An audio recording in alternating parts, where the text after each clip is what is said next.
देश में ग्राम सभाओं से लोग हो रहे गायब। फतेहपुर की सभी 66 पंचायतों में बैठकें स्थगित, बैठकों से लोग रहे नादार्द। फतेहपुर की एक भी पंचायत में कोरम नहीं हुआ पूरा। बीपीएल परिवारों के लिए नई चयन प्रक्रिया गरीबों पर पड़ रही भारी।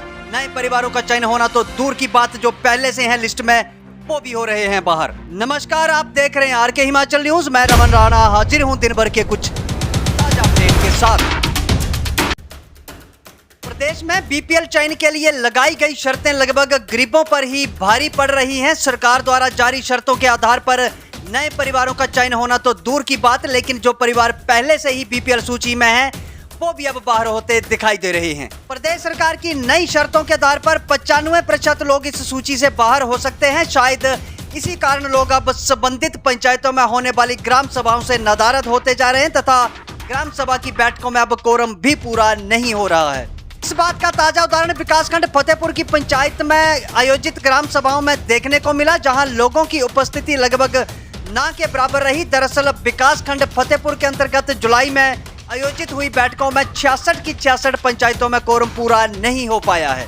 इन बैठकों में बीपीएल सूचियों की समीक्षा, पानी के बिलों का निर्धारण, स्वच्छता शुल्क और नशाखोरी जैसे मुद्दों पर चर्चा प्रस्तावित थी, लेकिन बड़ी संख्या में ग्रामीणों ने हिस्सा नहीं लिया। कोरम पूरा न होने पर दोबारा बैठकें बुलाई गई, लेकिन इनमें भी लोगों की भागीदारी सुनिश्चित नहीं हुई है। विकासखंड फतेहपुर के विकासखंड अधिकारी सुभाष छत्री ने बताया कि सरकार के आदेशों के अनुसार उपमंडलाधिकारी की अध्यक्षता में कमेटियों का गठन किया गया था तथा पंचायतों में कोरम पूरा होने पर लिस्ट को अंतिम रूप देना था।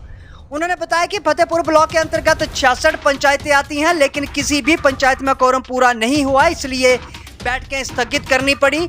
उन्होंने कहा कि कुछ पंचायतों में दोबारा ग्राम सभाएं रखी गई, मगर फिर भी कोरम पूरा होने से बैठकों को कुछ समय के लिए स्थगित कर दिया गया। बीपीएल सर्वे के बारे में जो सरकार की गाइडलाइन थी, उसके लिए कमेटी का गठन करना था। वो कमेटियां एसडीएम साहब द्वारा गठित कर दी गई थी। कमेटी द्वारा लिस्ट भी बना ली गई थी। उसके बाद उसको हर पंचायत में बाहर चस्पान भी कर दिया गया था कि कौन कौन से लोग इसमें एलिजिबल हो रहे हैं, बट उसको ग्राम सभा से अप्रूवल लेनी थी। तो ग्राम सभा की हमारे ग्राम विकास खंड की 66 पंचायतों में एक राउंड में सारी पंचायतों में ग्राम सभा की बैठकें हो चुकी हैं, बट कोरम अपूर्ण होने के कारण कोई भी बीपीएल परिवार जो चयनित नहीं किया जा चुका है। और कुछ एक पंचायतों की 5 से 7 पंचायतें ऐसी भी हैं जिनकी दूसरी बार भी बीपीएल के लिए ग्राम सभा जो 15 दिन के बाद स्पेशल बुलानी थी वो भी बुला ली गई है, बट उसमें भी कोरम अपूर्ण नहीं हुआ है। तो जैसे कि लोगों की मांग है कि जो आईडीपी सर्वे में जो कंडीशन शर्तें लगाई गई है उनको हटाने की मांग भी कर रहे हैं, तो इस तरह सर आपके इस बात ऐसा कोई भी लिखित सूचना या रिटर्न कोई भी आवेदन हमारे पास नहीं आया है। यदि कोई ऐसा आवेदन आता है तो हम उच्च अधिकारियों के माध्यम से आगे उसको प्रेषित कर देंगे।